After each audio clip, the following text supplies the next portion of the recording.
네, 안녕하세요. 이번 전화 미팅 발표를 진행하게 된 고려대학교 지능형 신경공학 연구실 소속 석박통합과정 이준석입니다. 저는 오늘 제가 6월 초에 다녀왔던 BCI 미팅이라는 학회에서 공부한 내용을 기반으로 전화 미팅을 진행하고자 합니다. 해당 학회의 경우 아무래도 BCI 학회이다 보니 거의 대부분 연구가 정말 사지마비 환자, 언어장애 환자들에게 활용하기 위한 연구들이 주로 이루는 것을 확인할 수 있었습니다. 국제학회이다 보니 실제 사람에게 전극을 삽입하여 데이터를 취득한 연구가 대부분이었고, 뇌파뿐 아니라 안구전도, 근전도 등 다양한 신호를 활용하는 것을 확인할 수 있었습니다. 또한 SSVP 기반 스펠러 연구도 많았고, 특히 스피치 리코그니션 관련 연구가 많았던 것 같습니다. 그리고 아무래도 임상 환경에서 적용하다 보니 머신러닝, 딥러닝 관련 연구는 거의 없었으며, 포스터 세션에서는 머신러닝, 딥러닝 연구가 조금 있었던 것을 확인할 수 있었습니다. 그리고 좀 생소했던 점은 대부분 세션에서 이 발표 및 질의응답 형식으로 진행하는 것이 아니라 애초부터 좀 토론 형태로 발표 자료도 없이 둥글게 앉아서 디스커션하는 형태로 진행되는 세션이 많았습니다. 그리고 또 이제 싱크론이라고 하는, 아마 대부분 아시겠지만 좀 뉴럴링크의 라이벌 격의 이제 기업의 대표가 와서 좀 발표도 함께 진행하였는데, 좀 흥미롭게 듣긴 했지만 이 기술적인 내용보다는 최근 이 싱크론이라는 기업이 이 애플 기기와의 연동, 뭐 아이패드로 데이터 모니터링이 가능하다, 뭐 이런 내용, 이런 기술에 관해서 좀 발표를 진행했던 것이 기억이 납니다. 어쨌든 본 발표에서는 오랄 세션보다는 포스터 세션에서 제가 좀 흥미롭게 들었던 포스터들의 내용을 요약하여 발표드리고자 하며, 아무래도 이 핸드폰으로 포스터를 좀 촬영하였고, 사람이 많다 보니까 정면에서 찍기 힘들고 좀 측면에서 찍은 사진들이 많아서 사진의 해상도가 떨어질 수 있다는 점 참고하여 가볍게 발표 들어주시면 감사하겠습니다. 네, 첫 번째 포스터는 An Easy Artifact Removal Neural Network for Visual Applications with Easy Bitnet 이라는 제목의 포스터로 요즘 많이 제시되고 있는 딥러닝 기반의 이이지 아티팩트 제거 모델과 관련된 내용입니다. 인트로에 대해 간략히 설명드리면은 이이지는 아티팩트에 매우 취약하며 효과적인 아티팩트 제거는 신호 품질 및 BCI 성능을 향상시킬 수 있다고 합니다. 현재 주로 사용되는 필터링, ICA와 같은 방법들은 아무래도 좀 제한사항이 많고 개인화된 솔루션이 필요하기에 딥러닝 기반의 아티팩트 제거 모델의 개발이 필수적이라고 합니다. 따라서 저자들은 EEG VITNet이라는 아티팩트 제거 모델을 새로 제안을 하였습니다. 해당 모델은 간략하게 이 CNN과 1D 비전 트랜스포머의 혼합 모델로 오른쪽 그림과 같이 구성되어 있는데, 이 가운데 그림은 포스터에 첨부된 그림이었고, 제일 오른쪽 그림은 조금 더 자세한 그림인데 이 초록에 첨부되어 있었던 그림입니다.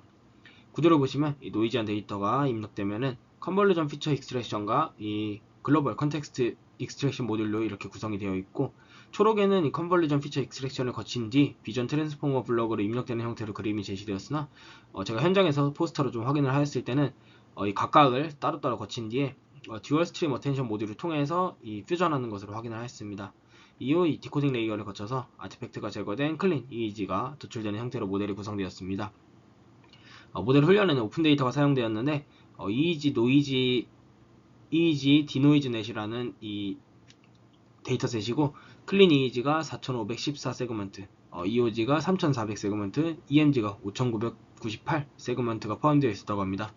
관심 있으신 분들은 해당 데이터셋 다운받아서 연구 진행해봐도 좋을 것 같고, EEG 데이터는 노이즈를 혼합하여 SNR 레벨 7에서 28dB 사이의 레벨로 이 노이즈 데이터를 생성하여서 이제 훈련에 활용하였다고 합니다. 모델 훈련의 경우 80% 트레이닝, 10%의 밸리데이션, 10%의 테스트로 사용되었다고 합니다. 이후 해당 모델을 실제 BCI 데이터셋에 적용하였으며, 역시 오픈 데이터인 피지오넷 EEG 모터 이미저리 데이터셋에 적용하여 분류 정확도 등을 기반으로 성능을 평가하였다고 합니다. 다음으로 결과에 대해 설명드리겠습니다. 우선 죄송하지만 제가 현장에서 RRMSE 결과에 대해 크게 관심이 없어서 이 해당 결과가 어떻게 도출되었는지는 좀 자세하게 파악하기는 어려웠습니다. 초록에도 자세한 설명이 없어서 제가 추측하기로는 우선 EOG가 제거되었을 때랑 EMG가 제거되었을 때 각각의 모델을 따로따로 구현한 것 같고, RRMSE의 경우 Relative Root Mean Square 에러이기 때문에 낮을수록 원본 신호를 완벽하게 복원했음을 의미하는 것으로 파악하였습니다.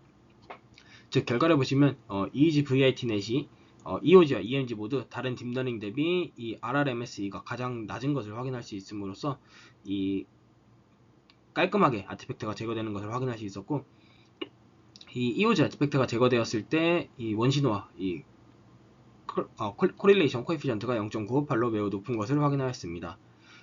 오른쪽 결과는 실제 BCI 데이터셋에서 해당 모델을 적용한 결과로 다양한 전처리 알고리즘을 적용했을 때 오터 이미저리 분류 정확도를 비교한 결과입니다.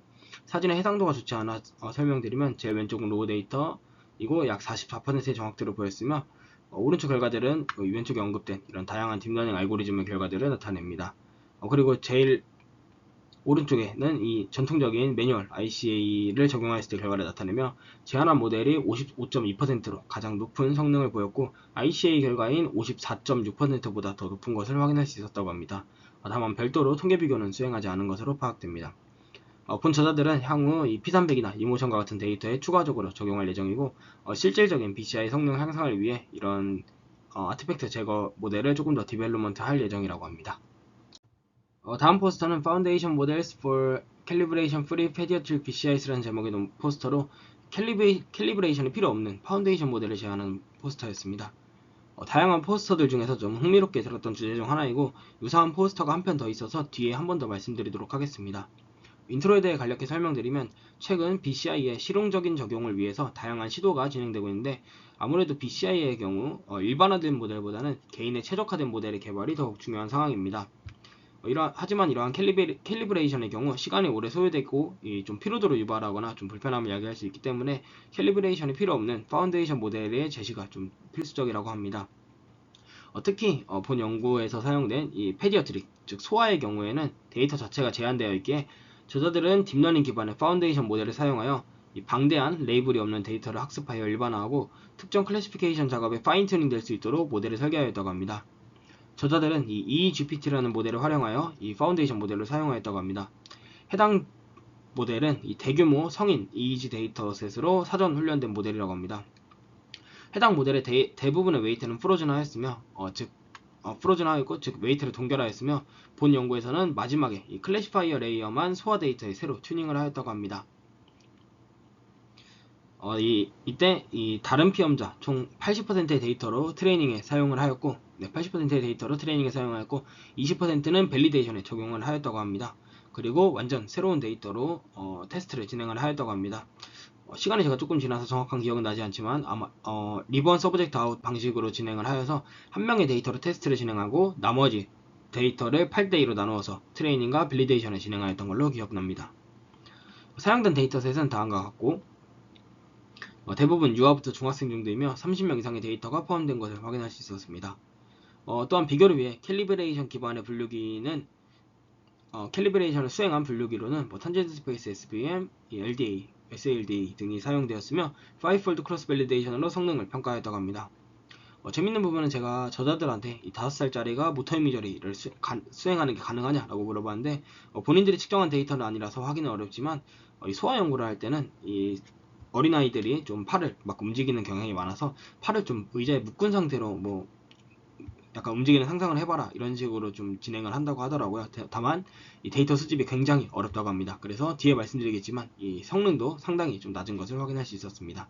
그리고 좀 이렇게 될 경우 뭐 근육의 움직임이나 이런 게 포함되지 않나 라고 물었는데 그 부분은 좀 현재까지 아무래도 소아 단계 연구이다 보니까 좀 한계이지 않을까라고 이제 저자들이 언급을 한 점이 기억이 납니다. 네, 다음으로 결과에 대해 말씀드리면은 해당 결과는 3개 데이터셋의 결과이며 위에는 P300 데이터셋, 아래는 모터 이미저리 데이터셋 결과입니다. 또한 핑크색이 제한한 캘리브레이션 프리 방법이고 녹색이 전통적인 캘리브레이션 방법 결과입니다. 결과를 보시면 우선 캘리브레이션에 걸린 시간이 모두 0초이고 즉 전통적인 방법은 144초에서 한 184초 정도 캘리브레이션 시간이 소요되었다고 합니다. 또한 P300에서는 일부 캘리브레이션은 한 방법보다 조금 더 높은 성능을 보이기도 하였고 유사한 성향을 보였으며 모터 이미저리에서는 전통적인 방법 대비 조금 성능이 낮은 것을 확인할 수 있었습니다. 이 본 포스터의 저자는 파운데이션 모델 기반의 방법이 기존의 풀 캘리브레이션 방법들과 어느 정도 경쟁력 있는 성과를 달성하였음을 언급하면서도 일부 피험자들에게서는 성능이 하락하여 추후 다른 파운데이션 모델을 활용할 예정이라고 언급하였습니다. 한 가지 아쉬운 점은 포스터를 쭉 보다 보니까 이 파운데이션 모델을 새로 개발한 것은 아니라고 하고 그냥 단순히 이전에 연구에서 활용된 대규모 데이터셋 기반의 이 사전 훈련된 모델을 그냥 파인 튜닝을 한 번만 진행한 그냥 트랜스퍼 러닝, 일종의 트랜스퍼 러닝을 사용을 한 것으로 파악이 되며 좀 특별한 기법은 사용되지 않아서 아마 성능이 좀 좋지 않게 나오지 않았을까라는 생각이 되었습니다. 네, 다음 포스터는 Toward Calibration Free Issues-Based BCIs, a Dual Alignment Incremental Approach라는 제목의 포스터로 앞선용과 유사한 이 캘리브레이션 프리 모델 개발과 관련된 포스터이고 앞선 포스터가 단순히 기존 모델에 적용하였다면 본 포스터에서는 이 Dual Alignment라는 방법을 적용하여서 캘리브레이션 프리 모델을 개발한 내용입니다. 해당 저자 역시 기존의 캘리브레이션 방법은 시간이 오래 소요되고 사용자의 피로를 유발하며 결론적으로 BCI의 성능을 저하시킬 수 있다고 합니다. 특히 이 저자들이 주목한 점은 이 COG 데이터, 즉 이 뇌 위에 삽입한 이 인베이시브하게 삽입한 이 ECOG 데이터의 경우 전극을 이식하고 오랜 시간 데이터를 수집하고 이 BCI 기술을 적용해야 하는데 시간이 지남에 따라 아무래도 기존에 훈련된 모델이 성능이 지속적으로 하락한다고 합니다. 즉 일정 시간이 지남에 따라 계속 주기적으로 캘리브레이션을 진행해야 하는 점이 매우 불편하고 사용자에게 부담이 될 수 있기 때문에 이런 캘리브레이션 프리 모델이 개발이 필요하다고 언급하고 있습니다. 따라서 저자들은 이 세션간의 베리언스를 줄여서 장기간의 이 드리프트를 해결하는 실시간 캘리브레이션 프리 모델을 개발하는 것을 목표로 연구를 수행하였다고 합니다. 기본적으로 트랜스퍼러닝 기반의 Unsupervised Domain Adaptation, 즉 UDA 방법을 사용하였다고 하고 핵심적인 것은 기존 대부분의 전이학습 전략이 소스 데이터로 트레이닝하고 타겟 데이터로 튜닝하는 단방향으로 진행이 되는데 본 연구에서는 듀얼 얼라이먼트, 즉 양방향으로 도메인을 정렬하여 더욱 견고한 어댑테이션 모델을 개발하였다고 합니다. 간략하게 설명드리면 기존 방법은 소스 도메인을 타겟 도메인에만 적용을 하였지만 본 방법은 타겟 도메인을 소스 도메인에 추가로 적용하고 이 두 방향의 공통된 레이턴트 스페이스를 찾는 방식으로 진행이 되었다고 합니다. 이때 두 데이터의 분포는 노멀라이제이션, 몬지 옵티멀 트랜스포트, 화이트닝, 리컬러링 등의 방법으로 정교화하였다고 하며 이 퍼스트 오더와 세컨드 오더로 구분이 되었는데 이 부분은 죄송하게도 제가 좀 정확하게 파악은 어려웠고 초록이나 이런 부분에도 자세하게 설명이 없어서 혹시 아시는 분은 좀 댓글로 알려주시면 감사하겠습니다. 네, 이를 기반으로 실제 적용을 위한 프레임워크에 대해 말씀드리면 먼저 본 연구에는 장기간의 모터 이미저리 데이터를 사용하였으며 이 COG 전극을 센서리 모터 콜텍스에 이식한 이 사지마비 혹은 하반신 마비 환자 데이터를 사용하였다고 합니다. 이후 초기에는 실시간 크리에이션, 캘리브레이션 모델을 개발하여 왼손, 오른손, 레스팅 데이터를 수집하는 단계라고 합니다. 이때는 레이블드 데이터를 기반으로 이 초기 모델을 훈련시키는 과정이고 이후에 실시간 적용을 수행합니다. 즉 실시간 적용에서는 이 언레이블드 데이터를 기반으로 모델이 실제 이 왼쪽인지 오른쪽인지 레스팅인지 의도를 인식하고 이 전기자극이나 청각자극과 같은 피드백을 제시하는 방향의 BCI 시스템을 적용하게 됩니다. 이 방법 같은 경우에는 베이스라인으로 활용이 되고 모델에서 본 포스트에 제안한 이 듀얼 얼라이먼트 방법이 적용된 방법과의 성능 비교를 수행을 하였습니다. 네, 따라서 결과를 보시면 먼저 위의 결과는 초록에 실린 결과로 저도 전원 미팅을 준비하면 처음 받은 결과인데 약 5달 정도 BCI 퍼포먼스를 트래킹하였으며 베이스라인 대비 유클리디안 얼라이먼트와 배치 노멀라이제이션 방법이 성능이 조금 더 높았고 그리고 본 포스트에 제안한 어프로치가 가장 성능이 높은 것을 확인할 수 있었습니다. 아래 결과는 이 듀얼 얼라이먼트를 다양하게 적용한 결과이며 결과를 보면은 이 베이스라인 대비 듀얼 얼라이먼트를 적용하고 몬지 옵티멀 트랜스포트 기반의 정교화를 하였을 때 즉 이 제일 위에 파란색 결과가 가장 성능이 높은 것을 확인할 수 있었고 그 다음으로 이 듀얼 얼라이먼트 방식의 이 화이트 리컬러링 기반의 정교화를 함께 적용하였을 때 그 다음에 이제 노멀라이제이션 이 성능이 높았고 듀얼 얼라이먼트의 퍼스트 오더만을 적용을 했을 때는 성능이 조금 낮은 것을 확인할 수 있었습니다. 흥미로운 점은 두 결과 모두 단순히 노멀라이제이션만 수행을 하더라도 어느 정도 성능이 유지되는 것을 확인할 수 있는데 이 본 포스트의 저자는 아무래도 이런 드리프트, 장기간의 드리프트가 발생하는 원인이 임피던스의 문제가 가장 크기 때문에 단순히 노멀라이제이션만 수행을 하여도 어느 정도 보정은 될 수 있다고 합니다. 다만 이 딥러닝 알고리즘을 사용을 했을 때는 그 단순 보정보다 더 성능이 높게 유지되는 것을 확인할 수 있었다고 하고 학회를 통해 경험한 부분이 이 실제 BCI를 적용하면은 대부분 전극을 이식하고 거의 웬만하면 죽을 때까지 BCI 시스템을 통해 외부와 의사소통을 하게 되기 때문에 실질적으로 성능 향상과 더불어 이러한 캘리브레이션 뿌리 방식의 발전 또한 매우 중요하다는 것을 새롭게 깨달았던 것 같습니다. 네, 다음 포스터는 시각피질 자극을 통해 실명 환자의 시각 인지 회복을 위한 기기에 관한 내용으로 안경 형태의 제품으로 개발된 부분이 좀 흥미로워서 준비하게 되었습니다. 제 기억상 아마 사람에게서 실증이 되었다고 했던 걸로 기억하고 다음과 같은 전극을 이 시각피질에 이식을 하였으며 이 해당 전극은 측정 및 전기 자극이 가능한 것으로 기억하고 있습니다. 기본적인 틀은 이 안경에 부착된 카메라를 통해 시각 장면을 포착하면 AI 기반으로 이미지를 분석하고 이를 전극에 제시하여서 이 시각 피질에 직접적인 자극을 주고 이를 통해 뇌에서 시각적인 인지를 할 수 있도록 제안한 시스템입니다. 전극은 총 386개로 이 내구성이 좋고 뭐 TIN 코팅이라는 것을 하여서 안전하고 오래 지속되는 자극이 가능하다고 합니다. 해당 기술을 통해 뇌에 직접적으로 이 전기 자극을 제시함으로써 눈이 손상된 실명 환자에게서도 뇌에서 시각적인 인지 처리가 가능할 수 있게 하였으며, 비록 EEG 신호를 분석하진 않았지만 정말 실용적인 관점에서의 BCI 기술이 아닌가 생각을 하였습니다. 네, 다음 연구는 BCI 학회에서 생각보다 다양한 분야의 사람들이 온다고 느꼈던 주제인데, 스마트 젤 Enabled EEG Systems for Brain Computer Interfaces in Children with Profound Motor Impairment라는 주제로 쉽게 아동을 위한 전도성 젤을 개발하는 주제의 포스터입니다. 저자들은 전 세계적으로 수백만의 아이들이 인지적인 능력은 있지만 움직이거나 말할 수 없음을 언급하며, 현재 사용 중인 젤을 빨리 마르고 머리카락에 끼어 제거하기 힘들고 씻어내기 어렵다는 문제가 있다고 합니다.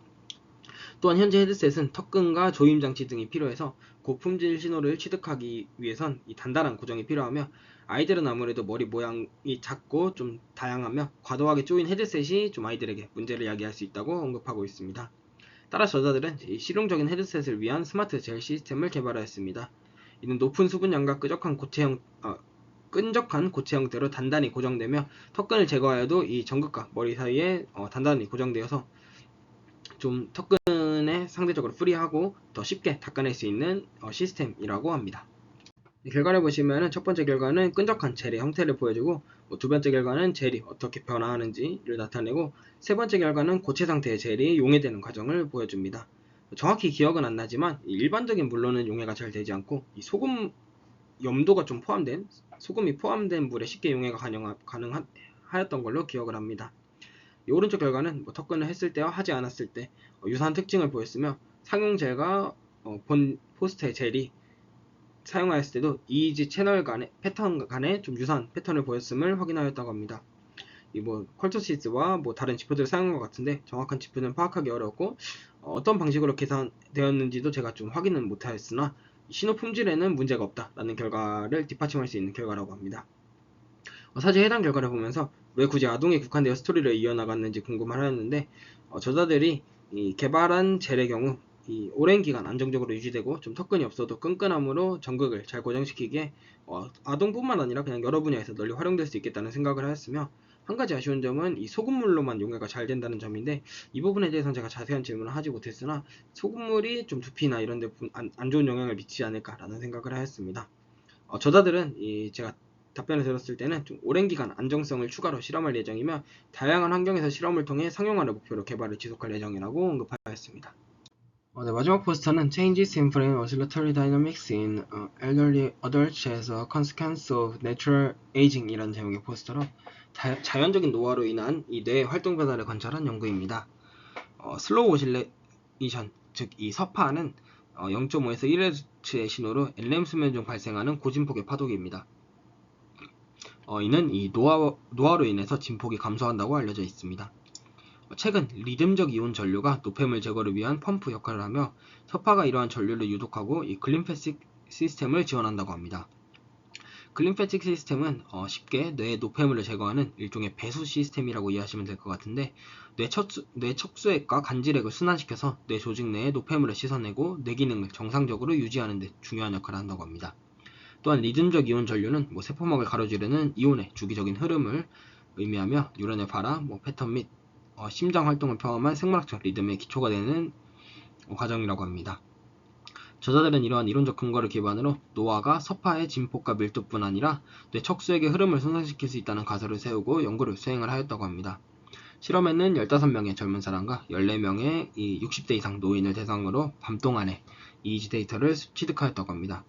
파이썬 기반의 YASA라는 툴을 사용하여서 LM 중 서파를 감지하였다고 하며, 젊은 성인은 75마이크로볼트의 스레숄드를, 노인은 60마이크로볼트의 스레숄드를 기반으로 서파를 감지하였다고 합니다. 분석에는 통상적인 수면 폭인 30초 내에서 연속적인 서파의 비율을 사용을 하였으며, ISOI라는 스레숄드를 기반으로 계산을 하게 되었다고 합니다. 즉, 이 간격이 어느 정도 간격이 지나가면은 이 연속이 아니라고 볼 것인지를 ISOI라는 지표를 통해서 계산을 하였다고 합니다. 네, 결과에 대해 말씀드리면, 먼저 젊은 사람 대비 평균 서파가 노인에게서 유의미하게 진폭이 작은 것을 확인할 수 있었고, 정량값은 잘 안 보이는데 이 서파의 수와 기울기 등의 지표가 좀 감소를 하였다고 합니다. 또한 아래 결과에서 이 파란색은 단독적인 서파를, 주황색은 이 2번, 3번 이상의 연속적인 서파의 결과를 의미하고 왼쪽이 0, 오른쪽이 노인의 결과를 의미하며 결과를 보시면은 노인의 경우 정상인 대비해서 고립된 단독적인 서파의 수가 증가하고 연속적인 서파의 수가 감소하였다고 합니다. 연속적인 개수 역시 노인은 대부분 2개에서 심지어 정상인보다 더 많은 것을 확인할 수 있으나 3개 이상의 연속적인 이 서파의 개수는 정상인에 유의하게 더 높은 것을 확인할 수 있습니다. 오른쪽 결과는 이 셔플드 결과인데 서파랑 밀도는 유지한 상태로 타이밍을 셔플하여서 시각적인 이 조직화를 배제하고 분석을 하였다고 합니다. 즉 쉽게 생각하시면 서파가 0초, 2초, 8초, 16초 뭐 이런 식으로 발생한다고 하면 이 발생 시간을 무작위로 섞었다라고 이해하시면 될 것 같습니다. 무작위로 섞은 경우에도 동일한 그룹 간 차이가 발생하는 것을 확인할 수 있으며 저자들은 결론적으로 노화가 지속적이고 주기적인 서파 생성 능력이 감소하며 이는 뇌척수액에 손상을 주며 이 수면 중 노폐물을 효과적으로 제거하는 능력을 잠재적으로 감소시켰을 가능성이 있으며 이러한 기능 손상은 알츠하이머와 같은 질환의 발병을 유발할 수 있음을 언급하고 있습니다. 본 포스터를 읽으면 사실 셔플 방법에 대해서는 저도 완벽하게 이해는 하지 못했는데 단순히 서파의 개수만 중요한 게 아니라 서파를 연속적으로 생성하는 이런 리듬이 중요하다라는 것을 알게 되었으며 저희 연구실에서 진행하였던 바이너럴 비트 기반의 연구를 실제 수면의 질을 향상시키는 효과를 검증을 하였기 때문에 추가적으로 좀 슬로우 웨이브를 이 바이너럴 비트로 제작을 하여서 서파를 모듈레이션 시키면은 좀 노인의 알츠하이머를 예방할 수 있는 이러한 연구와 좀 연결할 수 있지 않을까라는 생각을 하였습니다. BCI 미팅이라는 학회를 다녀오며 아무래도 전통적인 BCI 학회이다 보니 대부분의 연구가 좀 임상 환경에서 진행되는 점이 흥미로웠고 많은 나라에서 침습 전극을 활용하고 실제 환자에게서 재활 및 의사소통 툴로서 BCI 기술을 활용한다는 점을 새롭게 알게 되었습니다. 물론 우리나라에서 현실적으로 이러한 실험을 하기 어려운 점도 있지만 기회가 된다면 임상 연구를 다양하게 해보고 싶다는 생각도 들었고 특히 스피치 리코그니션과 같이 좀 정밀하게 사람의 언어에 대한 뉴런의 활동을 인식하는 연구가 매우 재밌을 것 같다는 생각을 하였습니다. 다만 한 가지 좀 아쉬웠던 점은 AI 관련 연구는 거의 없었고 연구 발표보다는 좀 토론 형태의 세션이 많아서 보다 많은 신선한 연구를 접하지 못했던 것 같습니다.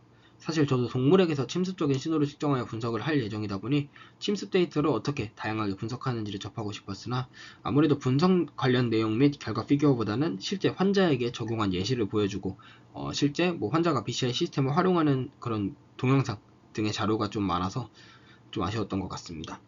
그리고 이제 포스터 세션 역시 다양한 연구들이 소개되었고 포스터의 경우 보다 좀 프랙티컬한 연구들이 많아서 좀 오랄 발표보다는 재밌게 들었던 것 같습니다. 다만 제 언어적인 한계로 인해서 좀 깊은 디스커션을 하지 못했던 것 같고 추후 조금 더 공부를 많이 하여서 이런 포스터들 보면서 좀 깊게 디스커션을 하고 한국에 돌아와서 이렇게 발표를 할 수 있는 좀 시간을 가지면 좋을 것 같다라는 생각을 하였습니다. 네, 이상으로 발표 마치겠습니다. 감사합니다.